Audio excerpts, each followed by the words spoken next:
ಗೋವಿಂದ. ಎಲ್ಲ ವೈಕುಂಠಕ್ಕೆ ತಲುಪಬೇಕು, ಅಷ್ಟು ಜೋರಾಗಿ ಹೇಳಬೇಕು ಗೋವಿಂದ. ಕಮ್ಮಿ ಅಲ್ವಾ? ಹೌದಾ? ಅಲ್ಲಿ ಹೋಗಿ ಬರಗಂಡು ಸರಿ ಆಯ್ತಾ ನಾವು ನೋಡು.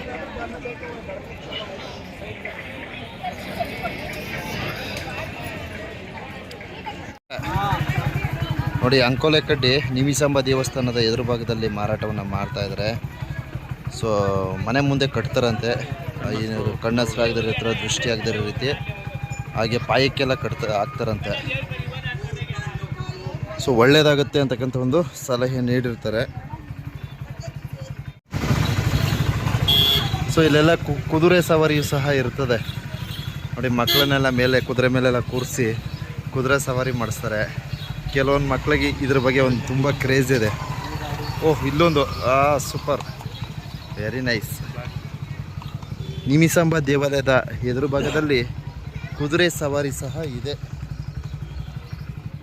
ಸೊ ಇಲ್ಲೆಲ್ಲ ನೋಡಿ ಇತಿಹಾಸವನ್ನು ಇಲ್ಲಿ ಅಳವಡಿಸಿದ್ದಾರೆ. ಮೈಸೂರು ಟಿಫಾನ್ ರುಚಿ ಅಂತಕ್ಕಂಥ ಒಂದು ಹೋಟೆಲ್ ಅನಿಸುತ್ತೆ, ಇದು ಹೋಟೆಲೇ. ಓಕೆ, ಇಲ್ಲಿ ಇತಿಹಾಸಗಳನ್ನು ಸಹ ಅಳವಡಿಸಿದ್ದಾರೆ. ಕುದುರೆಗಳಿದೆ, ಯಥೇಚ್ಛವಾಗಿ ಕುದುರೆಗಳಿವೆ. ಕುದುರೆ ಸವಾರಿ ಸಹ ನಡೆಯುತ್ತಿದೆ. ಕುದುರೆ ಸವಾರಿ ಮಾಡೋಂಥವ್ರು ಮಾಡಬಹುದು. ಶ್ರೀರಂಗಪಟ್ಟಣದಲ್ಲಿರ್ತಕ್ಕಂಥ ನಿಮಿಸಾಂಬ ದೇವಾಲಯ ಇದಾಗಿರ್ತದೆ. ಸೊ ಇಲ್ಲಿಂದ ಕರಿಕಟ್ಟೆ ಶ್ರೀನಿವಾಸ ಮೂರ್ತಿ ದೇವಾಲಯಕ್ಕೆ ಪ್ರವೇಶವನ್ನು ನೀಡ್ತಾ ಇದ್ದೀವಿ. ನೋಡಿ, ತೋರಿಸ್ತೆ, ಕಾಣಿಸ್ತೈತೆ. ಕರಿಕಟ್ಟೆ ಶ್ರೀನಿವಾಸ ಮೂರ್ತಿ ತಿರುಪತಿ ತಿಮ್ಮಪ್ಪನ ತಮ್ಮ ಅಂತೆ. ನೋಡಿ, ಸಖತ್ತಾಗಿ ಕಾಣಿಸ್ತೈತೆ. ಗುಡ್ಡೆ ಮೇಲೆ ನಿಂತ್ಕೊಂಡು ಇಡೀ ಶ್ರೀರಂಗಪಟ್ಟಣ ದರ್ಶನವನ್ನು ಭಕ್ತಾದಿಗಳಿಗೆ ಸಮರ್ಪಣೆ ಮಾಡ್ತೀನಿ. ಸೊ ಇದು ನಿಮಿಸಾಂಬ ದೇವಾಲಯ ಕಾವೇರಿ ನದಿಯ ತೀರದಲ್ಲಿದೆ. ಸೊ ತಾವಿಲ್ಲಿ ವೀಕ್ಷಣೆ ಮಾಡಿ. ನಿಮಿಸಾಂಬ ದೇವಾಲಯ ಇದಾಗಿರ್ತದೆ. ಇದರ ಎದುರು ಭಾಗದಲ್ಲೇ ಕರಿಕಟ್ಟೆ ಶ್ರೀನಿವಾಸ ಮೂರ್ತಿ ದೇವಾಲಯ ಇದಾಗಿರ್ತದೆ. ಮಾಡು,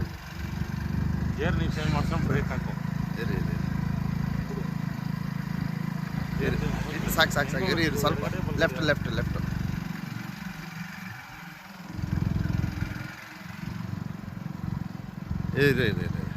ಬಿಡಿ. ಕರಿಕಟ್ಟೆ ಶ್ರೀನಿವಾಸ ದೇವಾಲಯದ ಮೇಲ್ಭಾಗಕ್ಕೆ ವಾಹನಗಳು ಪ್ರವೇಶವನ್ನು ನೀಡಬಹುದು.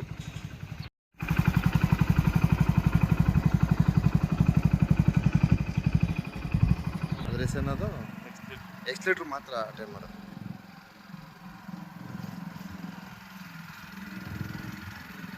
ಮಾಡಿ ಏನಿಲ್ಲ. ಕೊಡ್ತಾರೆ.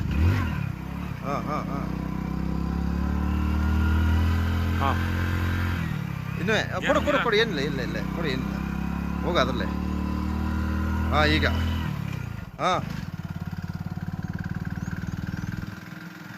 ಕರಿಕಟ್ಟೆ ಶ್ರೀನಿವಾಸ ಮೂರ್ತಿ ಅಂದರೆ ತಿರುಪತಿ ತಿಮ್ಮಪ್ಪನ ತಮ್ಮನ ಸನ್ನಿಧಿಗೆ ಪ್ರವೇಶವನ್ನು ನೀಡ್ತಾ ಇದ್ದೀನಿ. ಸ್ಟಾಪ್ ಮಾಡು. ಇಲ್ಲ, ಇನ್ನೊಂದು ಐತೆ, ಕೆಂಪುದು, ಅದು ಚೇಂಜ್ ಮಾಡಿಬಿಟ್ಟೆ. ಸೊ ಇಲ್ಲಿ ತುಂಬ ಫ್ರೀ ಆಗಿದೆ. ಸೊ ಒಳಭಾಗಕ್ಕೆ ಪ್ರವೇಶ ನೀಡಿ ಸಾಧ್ಯವಾದರೆ ಕರಿಕಟ್ಟೆ ಶ್ರೀನಿವಾಸ ಮೂರ್ತಿಯವರ ದರ್ಶನ ಮಾಡಿಸ್ತೀನಿ. ಸೊ ವಿಡಿಯೋ ತೆಗಿಬೋದು ಏನೋ ಗೊತ್ತಿಲ್ಲ, ನೋಡ್ತೀನಿ. ಸೊ ಇಲ್ಲೂ ಸಹ ಶ್ರೀ ವೆಂಕಟರಮಣ ಸ್ವಾಮಿ ಸಸ್ಯೋದ್ಯಾನವನ ಅಂತ ಇದೆ, ಶ್ರೀರಂಗಪಟ್ಟಣ ವಲಯ.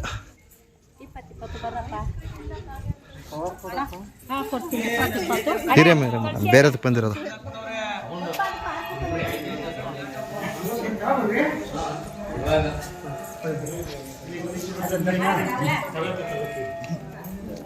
ಇದೇಡ ಕೆಂಪದ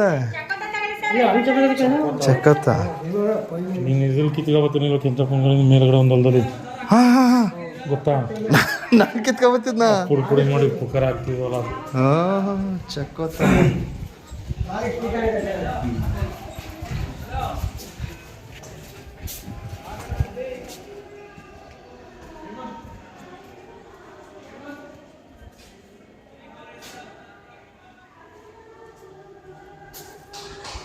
ಸ್ಕ್ಯಾನರ್ ಇಲ್ಲದೆ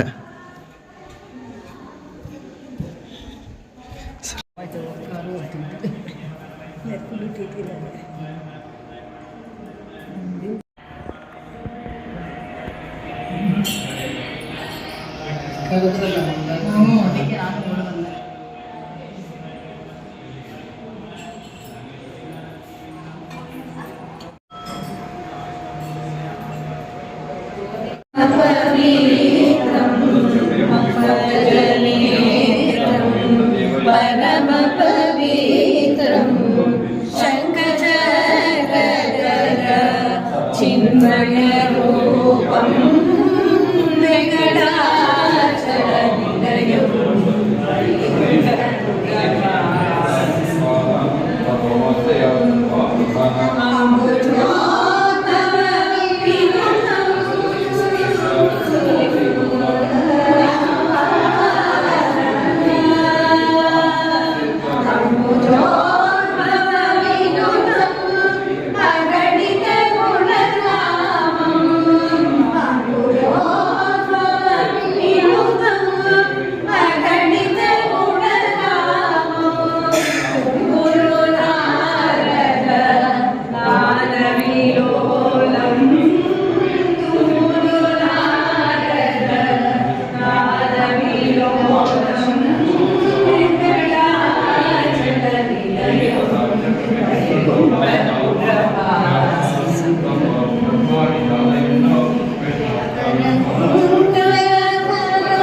ಸಾಕ್ಷಾತ್ ಭೃಗು ಮಹರ್ಷಿಗಳು ಭೂಲೋಕದಲ್ಲಿ ತ್ರಿವೇಣಿ ಸಂಗಮದ ನದಿ ತೀರದಲ್ಲಿ ತಪಸ್ಸನ್ನು ಮಾಡಿ ಭಗವಂತನಿಗೋಸ್ಕರ ಕೈಂಕರ್ಯವನ್ನು ಮಾಡ್ತೀನಿ ಅಂತ ಸಂಕಲ್ಪವನ್ನು ಮಾಡಿಕೊಂಡು ತದನಂತರದಲ್ಲಿ ರಾಮಾಯಣ ಶುರುವಾಗಿ ರಾಮಾಯಣದಲ್ಲಿ ಸುಗ್ರೀವನ ಸೇನಾಧಿಪತಿ ನೀಲಾದ್ರಿ ಅಂತ ಆ ನೀಲಾದ್ರಿ ಬೆಟ್ಟ ಎತ್ಕೊಂಡು ಹೋಗಬೇಕು ಅಂತ ಸಂಕಲ್ಪ ಮಾಡಿ ರಾಮಾಯಣ ಅಲ್ಲಿ ಗೊತ್ತಾ ಇದೆ ಭಾರತದ ಶ್ರೀಲಂಕಾಕ್ಕೆ ನೇರವಾಗಿ ಬೆಟ್ಟ ಇಟ್ಟರೆ ಸರವಾಗಿ ಕಪಿ ಸೈನ್ಯ ಅಂದರೆ ರಾಮನ ಸೈನ್ಯ ಇದ್ದಿದ್ದು ಮುಂದುವರಿಬೋದು ಅಂತ ಅಂದ್ಬಿಟ್ಟು ಹೇಳ್ತೀವಿ. ಅದಕ್ಕೋಸ್ಕರವಾಗಿ ಸುಗ್ರೀವ ಸೇನಾಧಿಪತಿಗೆ ಹೇಳ್ತಾನಂತೆ ಈ ಥರ ಹೋಗಿ ಬೆಟ್ಟ ಎತ್ಕೊಂಬ ಅಂತ ಅಂದ್ಬಿಟ್ಟು ಅದಕ್ಕೋಸ್ಕರವಾಗಿ ಸಂಕಲ್ಪವನ್ನು ಮಾಡಿ ನೀಲಾದ್ರಿ ಬೆಟ್ಟ ತರಬೇಕು ಅಂತ ಅಂದ್ಬಿಟ್ಟು ಮುಂದೆ ಹೋಗ್ತಾನೆ. ದೈತ್ಯಾಕಾರವಾದಂಥ ಬೆಟ್ಟ ಆದಂಥ ದಶಗಿರಿ ಮಧ್ಯದಲ್ಲಿರುವಂಥ ಈ ಬೆಟ್ಟವನ್ನು ಎತ್ಕೊಂಡು ಅಲ್ಲಿಂದ ಇಲ್ಲಿಗೆ ಮುಂದೆ ಬರಬೇಕಾದ್ರೆ ಭೃಗು ಮಹರ್ಷಿಗಳ ತಪಸ್ಸು ಭಂಗ ಆಗ್ಬಿಡುತ್ತೆ. ಯಾಕೆ ಅಂದರೆ ಇದು ಸೇತುವೆಕಟ್ಟಕ್ಕೆ ಯೋಗ್ಯವಾಗಿರಲ್ಲ ಮತ್ತು ಭೂಮಿ ಎಲ್ಲ ಕಂಪಿಸ್ತಾ ಇರುತ್ತೆ, ಅಂದರೆ ಭೂಕಂಪ ಉಂಟಾಗಿರುತ್ತೆ. ಅದಕ್ಕೋಸ್ಕರವಾಗಿ ಮಗು ಇದನ್ನ ಇಲ್ಲೇ ಬಿಟ್ಟು ಹೋಗು, ಭಗವಂತ ಇದರಲ್ಲಿದ್ದಾನೆ, ವಿಷ್ಣುವಿನ ವನವಿಹಾರ ಪ್ರದೇಶ ಇದು, ಸೇತುವೆಕಟ್ಟಕ್ಕೆ ಯೋಗ್ಯವಾಗಿಲ್ಲ ಇದು ಅಂತ ಹೇಳಿದಾಗ ಈ ಬೆಟ್ಟನ ಇಲ್ಲೇ ಬಿಟ್ಟು ಮುಂದೆ ಹೊರಟೋಗ್ತಾರೆ. ತಮ್ಮ ಚಿತ್ತಾಸ್ವಾಮಿ ಅಂತ ಅಂದ್ಬಿಟ್ಟು ನೀಲಾದ್ರಿ ಹೇಳಿ ಮುಂದೆ ಹೊರಟೋಗ್ತಾನೆ. ಸರಿದಾದ್ಮೇಲಿಂದ ಭಗವಂತನಿಗೋಸ್ಕರವಾಗಿ ಸಂಕಲ್ಪವನ್ನು ಮಾಡಿದಾಗ ಭಗವಂತ ನೆರಳಿನ ರೂಪದಲ್ಲಿ ಈ ಅವತಾರದಲ್ಲಿ ಇಲ್ಲಿ ಅನುಕರಣೆ ಮಾಡ್ತಾರಂತೆ. ಅದಕ್ಕೋಸ್ಕರವಾಗಿ ನಾನು ನಿತ್ಯ ಕೈಂಕರ್ಯವನ್ನು ಮಾಡಬೇಕು ಅಂತ ಅಂದ್ಬಿಟ್ಟು ಅಂದ್ಕೊಂಡಿದ್ದೀನಿ, ಅದಕ್ಕೋಸ್ಕರವಾಗಿ ದಯಪಾಲಿಸು ಅಂತ ಅಂದ್ಬಿಟ್ಟು ಹೇಳಿರ್ತಾರೆ. ಸಾಮಾನ್ಯವಾಗಿ ನಿಮಗೆ ಶ್ರೀನಿವಾಸ ಕಲ್ಯಾಣ ಅಂತ ಅಂದ್ಕೊಂಡಿರ್ತೀರ ಚಲನಚಿತ್ರದಲ್ಲಿ ಭಗವಂತನಿಗೆ ಭೃಗು ಮಹರ್ಷಿಗಳ ಕಾಲಿನಲ್ಲಿ ಒದೆಯುವಂಥದ್ದು. ತದನಂತರದಲ್ಲಿ ತಮ್ಮ ತಪ್ಪನ್ನು ಅರಿವು ಮಾಡಿಕೊಂಡು ಭೂಲೋಕಕ್ಕೆ ಬಂದು ಭಗವಂತನನ್ನು ಇಲ್ಲಿ ಪ್ರತಿಷ್ಠೆಯನ್ನು ಮಾಡಿ ನಿತ್ಯ ಕೈಂಕರ್ಯವನ್ನು ಭೃಗು ಮಹರ್ಷಿಗಳೇ ಬಂದು ನಿತ್ಯ ಮಾಡಿ ಹೋಗ್ತಾರೆ ಅಂತ ಅಂದ್ಬಿಟ್ಟು ನಾವು ಏನೇನು ಪೂಜೆ ಮಾಡ್ತೀವಿ ಅದನ್ನೆಲ್ಲ ಭೃಗು ಮಹರ್ಷಿಗಳೇ ಬಂದು ಮಾಡಿ ಹೋಗ್ತಾರೆ ಅಂತ. ಇದು ಈ ದೇವಸ್ಥಾನದ ಇತಿಹಾಸ. ಅದು ಅಲ್ಲದೆ ಇಲ್ಲಿ ಮೂರು ದೇವರುಗಳಿರುವಂಥದ್ದು ವಿಶೇಷ. ಆಗಿನ ಕಾಲದಲ್ಲಿ ದುಷ್ಟಶಕ್ತಿಗಳು ದುಷ್ಟ ಪ್ರಾಣಿಗಳು ಹೆಚ್ಚಾಗಿ ಕಂಡು ಬರ್ತಿರ್ತಂತೆ. ಅದಕ್ಕೋಸ್ಕರವಾಗಿ ಎಲ್ಲಿಂದ ಎಲ್ಲಿಯಾದರೂ ಓಡಾಡಬೇಕು ಅಂತ ಅಂದರೆ ಬುತ್ತಿ ಅಂದರೆ ಊಟನ ಒಂದು ಬಟ್ಟೆಯಲ್ಲಿ ಸುತ್ತಿಟ್ಕೊಂಡು ಒಂದು ಪಂಜನ್ನು ಇಟ್ಕೊಂಡು ಅಂದರೆ ಬೆಂಕಿಯ ತುಂಡನ್ನು ಇಟ್ಕೊಂಡು ನೆಡ್ಕೊಂಡು ಓಡಾಡ್ತಿದ್ರಂತೆ. ಎಲ್ಲಿಂದ ಎಲ್ಲಿಗೆ ಹೋದ್ರು ಆಗಿನ ಕಾಲದಲ್ಲಿ ನೆಡ್ಕೊಂಡೇ ಓಡಾಡ್ತಿದ್ರು. ವಾಹನ ವ್ಯವಸ್ಥೆ ಆಗಲಿ ಅಥವಾ ಯಾವುದೇ ರೀತಿ ರಸ್ತೆ ವ್ಯವಸ್ಥೆ ಆಗಲಿ ಇದ್ದಿಲ್ಲ. ಇಂತಿಂಥ ಜಾಗದಲ್ಲಿ ಇಂಥ ಬೆಳಕು ನೋಡಿ ಇಷ್ಟು ಸಮಯ ಆಗಿದೆ, ಇಷ್ಟು ದೂರ ಹೋಗಬೇಕು ಅಂತ ಅಂದ್ಬಿಟ್ಟು ಅವರು ಒಂದು ಮೇಧಾಶಕ್ತಿ ಅಂದರೆ ಇಲ್ಲಿ ಬ್ರೈನ್ ಪವರ್ ಅಂತ ಅಂದ್ಬಿಟ್ಟು ಮುಮ್ಮೆದುಳು ಇದೆಯಲ್ಲ ಅಲ್ಲಿ ಬ್ರೈನ್ ಪವರ್ ಅಂತ ಅಂದ್ಬಿಟ್ಟು ಅಂತೀವಿ, ಅಲ್ಲಿ ಆ ಶಕ್ತಿ ಇರ್ತಿರ್ತಂತೆ. ಹೀಗೆ ನಡ್ಕೊಂಡು ಹೋಗ್ಬೇಕು ಅಂತ ಅಂದ್ಬಿಟ್ಟು ಹೇಳ್ತಿದ್ರಂತೆ. ಅದಕ್ಕೋಸ್ಕರವಾಗಿ ಹಾಗೆ ನಡ್ಕೊಂಡು ಬರಬೇಕಾದ್ರೆ ಭಗವಂತ ಇಲ್ಲಿ ವಿಶೇಷವಾಗಿ ದರ್ಶನ ಕೊಡ್ತಿದ್ದ ಅಂತ ಅಂದ್ಬಿಟ್ಟು ಅದಕ್ಕೋಸ್ಕರವಾಗಿ ಇದನ್ನು ಕರಿಘಟ್ಟ ಅಂತ ಕರಿತೀವಿ. ಕರಿ ಅಂದರೆ ಆನೆ, ಘಟ್ಟ ಅಂದರೆ ಸ್ಥಳ. ಆನೆ ಮೇಯುವ ಸ್ಥಳಕ್ಕೆ ಕರಿಘಟ್ಟ ಅಂತ ಹೆಸರು ಬರುತ್ತೆ. ಅದು ಹೇಗಪ್ಪ ಅಂತಂದರೆ ವಿಷ್ಣು ತನ್ನ ರೋಮನೆಲ್ಲ ಕೊಡೋದಾಗ ಈ ಬೆಟ್ಟದ ಮೇಲೆ ಎಲ್ಲ ಸುತ್ತಮುತ್ತ ಎಲ್ಲ ಬಿದ್ದು ಹುಲ್ಲು ಅಥವಾ ದರ್ವೆಗಳಾಗಿ ಮಾರ್ಪಾಟಾಗಿದೆ ಅಂತ ಅದನ್ನು ಆನೆಗಳು ಅಂದರೆ ಭಗವಂತ ಆನೆ ರೂಪದಲ್ಲಿ ಬಂದು ಸ್ವತಃ ಅವನ ರೋಮವನ್ನು ಅವನೇ ಮೇಯ್ಕೊಂಡು ಹೋಗ್ತಿದ್ದ, ಅಂದರೆ ಊಟವನ್ನು ಮಾಡ್ತಿದ್ದ ಅಂತ ಅಂದ್ಬಿಟ್ಟು. ಈಗ ಆನೆಗೆ ಯಾರ್ಯಾದರೂ ಹೊಟ್ಟೆ ಸಾಕಪ್ಪ ಅಂತ ಅಂದ್ಬಿಟ್ಟು ಯಾರು ಹೇಳಲ್ಲ, ಎಷ್ಟೇ ತಿಂದರೂ ಅವರು ಗಜ ಬೇಕೇ ಬೇಕು ಅಂತ ಅಂದ್ಬಿಟ್ಟು ಹೇಳ್ತೀವಿ. ಇದಕ್ಕೋಸ್ಕರವಾಗಿ ಕರಿಘಟ್ಟ ಅಂತ ಅಂದ್ಬಿಟ್ಟು ಈ ಕ್ಷೇತ್ರವನ್ನು ಕರಿತೀವಿ. ಬೆಟ್ಟದ ಮೇಲ್ಗಡೆ ಮಾತ್ರನೇ ಅದು ಹುಲ್ಲು ಅಥವಾ ದರ್ಬೆಗಳು ಕಂಡು ಬರುವಂಥದ್ದು, ಬೆಟ್ಟದ ಕೆಳಗಡೆ ಯಾವುದೇ ರೀತಿಯಾಗಿ ಕಂಡು ಬರಲ್ಲ. ಅದಕ್ಕೋಸ್ಕರವಾಗಿ ಇದನ್ನು ಹುಲ್ಲು ಅಥವಾ ದರ್ಬೆ ಅಥವಾ ಕುರುಚಲು ಹುಲ್ಲು ಅಂತ ಅಂದ್ಬಿಟ್ಟು ಕರಿತೀವಿ. ಇದು ದೇವಸ್ಥಾನದ ವಿಚಾರ ಬಂತು ಅಂದರೆ ಅದು ಅಲ್ಲದೆ ಎರಡು ರೀತಿಯಾದಂಥ ರಥೋತ್ಸವ ಆಗುತ್ತೆ. ಒಂದು ದೊಡ್ಡ ಜಾತ್ರೆ, ಇನ್ನೊಂದು ಚಿಕ್ಕ ಜಾತ್ರೆ ಅಂತ ಅಂದ್ಬಿಟ್ಟು. ದೊಡ್ಡ ಜಾತ್ರೆ ಬಂದು ಶುದ್ಧ ಮಾಘ ಮಾಸ ಬಹುಳ ತೃತೀಯ ದಿನದಂದು ಅಂದರೆ ಹುಣ್ಣಿಮೆ ಆಗಿದ್ದು ಮಾಘ ಮಾಸದಲ್ಲಿ ಹುಣ್ಣಿಮೆ ಬರುತ್ತೆ. ಹುಣ್ಣಿಮೆ ಆಗಿದ್ದು 3 ದಿನಕ್ಕೆ ರಥೋತ್ಸವ ಆಗುತ್ತೆ. ಇನ್ನೊಂದು ಚಿಕ್ಕ ಜಾತ್ರೆ ಅಂತ ಅಂದ್ಬಿಟ್ಟು, ಚಿಕ್ಕ ಜಾತ್ರೆ ಬಂದು ಕಡೆಯ ಶ್ರಾವಣ ಶನಿವಾರ ವಿಶೇಷವಾಗಿ ಭಗವಂತನಿಗೆ ಹೂವು ಮತ್ತು ಏನೇನು ನೈವೇದ್ಯ ತರ್ತಾರೋ ಅದರಲ್ಲೆಲ್ಲ ನೈವೇದ್ಯ ಮಾಡಿ ಭಗವಂತನಿಂದ ಪ್ರಸಾದವನ್ನು ಕೊಡಿಸ್ತೀವಿ. ಅದು ವಿಚಾರ. ಗೋವಿಂದ ಎಲ್ಲ ವೈಕುಂಠಕ್ಕೆ ತಲುಪಬೇಕು, ಅಷ್ಟು ಜೋರಾಗಿ ಹೇಳಬೇಕು. ಗೋವಿಂದ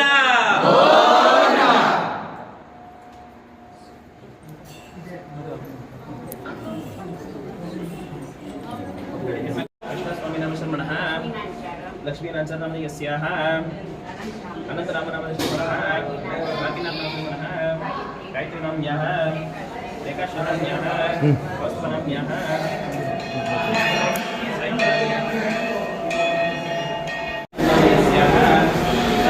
ಶ್ರೀ ಯೋಗ ಶ್ರೀನಿವಾಸ ಸೊ ಕರಿಕಟ್ಟೆ ಶ್ರೀನಿವಾಸ ಮೂರ್ತಿಗಳು, ಶ್ರೀ ಭೋಗ ಶ್ರೀನಿವಾಸ.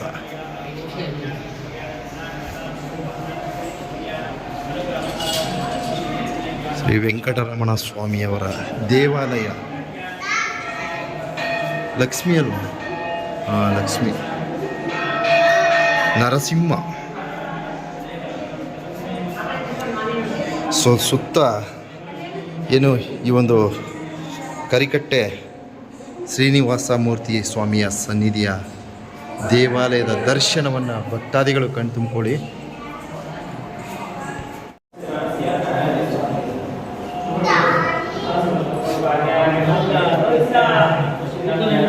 ಬಹಳ ಪ್ರಶಾಂತವಾಗಿದೆ, ಬಹಳ ಒಂದು ಮನಸ್ಸಿಗೆ ಹತ್ತಿರವಾಗ್ತಕ್ಕಂಥ ದೇವಸ್ಥಾನ ಒಂದು ಕರಿಕಟ್ಟೆ ಶ್ರೀನಿವಾಸ ಮೂರ್ತಿ ದೇವರ ಸನ್ನಿಧಿ ಇದಾಗಿರ್ತದೆ.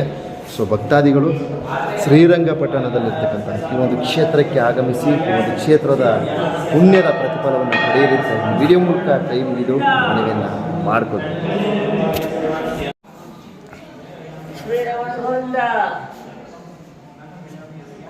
ಸದ್ಯ ರಸಿರ್ನಿಲ್ಲ, ಬಹಳ ಸ್ಪಷ್ಟವಾಗಿ ದೇವಸ್ಥಾನದ ದರ್ಶನವನ್ನು ಭಕ್ತಾದಿಗಳಿಗೆ ಸಮರ್ಪಣೆ ಮಾಡಿರ್ತೀವಿ. ಸೊ ದೇವಾಲಯದ ಹೊರವಲಯದ ದೃಶ್ಯಗಳು ಇದಾಗಿರ್ತದೆ. ಈಗ ನಿಮಿಷಾಂಬ ದೇವಾಲಯಕ್ಕೆ ಪ್ರವೇಶವನ್ನು ನೀಡಿ ತದನಂತರ ಕರಿಕಟ್ಟೆ ಶ್ರೀನಿವಾಸ ಮೂರ್ತಿಯವರ ದೇವರ ಸನ್ನಿಧಿಗೆ ಆಗಮಿಸಿ ಭಗವಂತನ ದರ್ಶನವನ್ನು ತಮ್ಮ ಮುಂದೆ ಸಮರ್ಪಣೆ ಮಾಡುತ್ತಾ, ಹಾಗೆ ಏನು ಈ ಒಂದು ದೇವಸ್ಥಾನದ ಇತಿಹಾಸವನ್ನು ಇಲ್ಲಿ ಪೂಜೆಯನ್ನು ಸಲ್ಲಿಸ್ತಕ್ಕಂಥ ಅರ್ಚಕರು ಸಾಕಷ್ಟು ವಿಚಾರಗಳನ್ನು ತಿಳಿಸ್ಕೊಟ್ಟಿರ್ತಾರೆ. ಭಕ್ತಾದಿಗಳಿಗೆ ಬಹಳ ಮುಖ್ಯವಾದ ಈ ಒಂದು ಪುಣ್ಯಕ್ಷೇತ್ರದ ದರ್ಶನವನ್ನು ಸಮರ್ಪಣೆ ಮಾಡಿರ್ತೀವಿ. ಯಾವುದು? ಸೊ ಪದ್ಮಾವತಿ ಅಮ್ಮನವರ ದೇವಸ್ಥಾನ ಇದಾಗಿರ್ತದೆ. ಶ್ರೀರಂಗಪಟ್ಟಣದಲ್ಲಿರ್ತಕ್ಕಂಥ ಐತಿಹಾಸಿಕ ಸ್ಥಳಗಳ ಪರಿಚಯವನ್ನು ಇವತ್ತಿನ ಒಂದು ವಿಡಿಯೋದಲ್ಲಿ ಪ್ರಸಾರವನ್ನು ಮಾಡ್ತಾ ಇದ್ದೀವಿ. ಭಕ್ತಾದಿಗಳು ತಾವು ಸಹ ಆಗಮಿಸಿ ಅಂತ ಈ ಒಂದು ಪುಣ್ಯಕ್ಷೇತ್ರದ ದರ್ಶನದೊಂದಿಗೆ ಮನವಿಯನ್ನು ಮಾಡ್ಕೊಳ್ತೀನಿ. ಸೊ ಇಲ್ಲೆಲ್ಲ ಒಂದು ದೇವಾಲಯದ ಸಮೀಪದಲ್ಲೇ ಕಲ್ಯಾಣ ಮಂಟಪವೂ ಸಹ ಇದೆ. ಸೊ ಶುಭ ಕಾರ್ಯಕ್ರಮಗಳನ್ನು ಸಹ ಈ ಒಂದು ಕರಿಕಟ್ಟೆ ಶ್ರೀನಿವಾಸ ಮೂರ್ತಿಯವರ ದೇವಾಲಯದಲ್ಲಿ ತಮ್ಮ ಒಂದು ಶುಭ ಕಾರ್ಯಕ್ರಮವನ್ನು ಸಹ ಹಮ್ಮಿಕೊಳ್ಳಬಹುದು. ಹುಳಿನಾ ನೀವು 50 ಒಂದಿದ್ದಕ್ಕೆ ನಾವು ತಗೊಂಡ್ವಿ.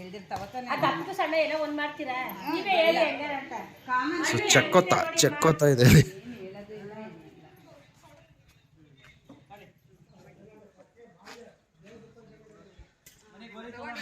ಅಲ್ಲಿಗೋಗೋಣ ರೈ, ಅಲ್ಲಿಗೆ ಎಲ್ಲ ಒಣಗೋಗದ ಬೇಡ, ಬೇಸಿಗೆ ಸಮಯದಲ್ಲಿ ಬಂದ್ಬಿಟ್ಟು ಒಳಗಡೆ ನುಗ್ಗಿದ್ರೆ ಏನು ಸಿಗುತ್ತೆ ನಿನಗೆ?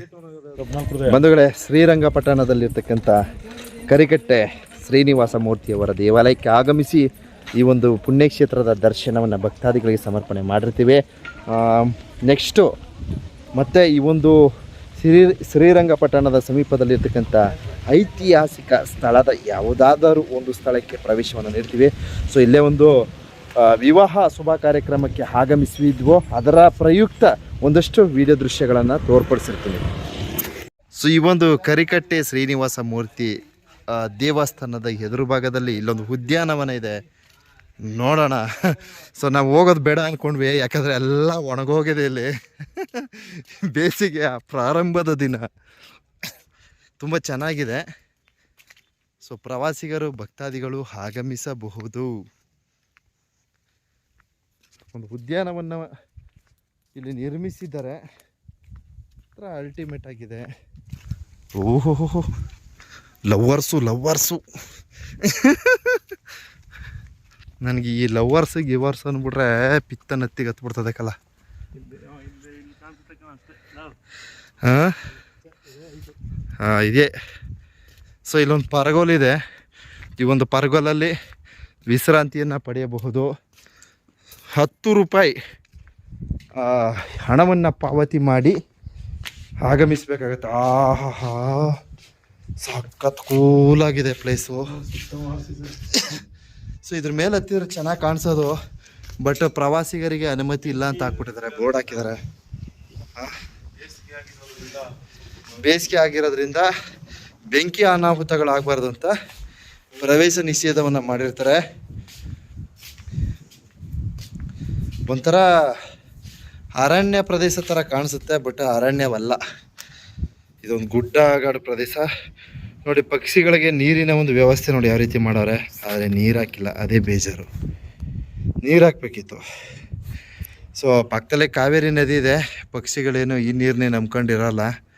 ಅವಶ್ಯಕತೆ ಇರೋ ಜಾಗದಲ್ಲಿ ನೀರಿನ ಒಂದು ವ್ಯವಸ್ಥೆಗಳನ್ನು ಪಕ್ಷಿಗಳಿಗೆ ಮಾಡಿಕೊಟ್ರೆ ಒಳಿತು.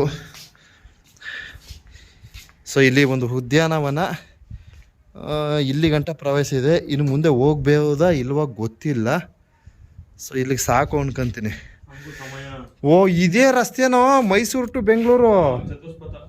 ಚತುಷ್ಪಥ ಅಂದರೆ 4 ರಸ್ತೆ ಇಲ್ಲ ಕಣ, ದಸ ರಸ್ತೆ ಅಂತಂದ್ರು. ದಸ ಮುಂದಕ್ಕಿರೋಣ ಇದು ಬೇರೆ, ಇದು ದಸ ರಸ್ತೆ ಅಂತಂದ್ರು. 10 ರಸ್ತೆ ಇದು ಯಾವ್ದು ಇದಲ್ಲ, ಇದು 4. ಚತುಷ್ಪಥ ಇದು. ಹಾಂ ಮೈಸೂರು ಟು ಬೆಂಗಳೂರು ಚೆಚ್ಕೊಂಡು ಹೋಯ್ತಾ ಇರ್ತಾರೆ. ಸೊ ಬಂಧುಗಳೇ, ಶ್ರೀರಂಗಪಟ್ಟಣಕ್ಕೆ ಆಗಮಿಸಿ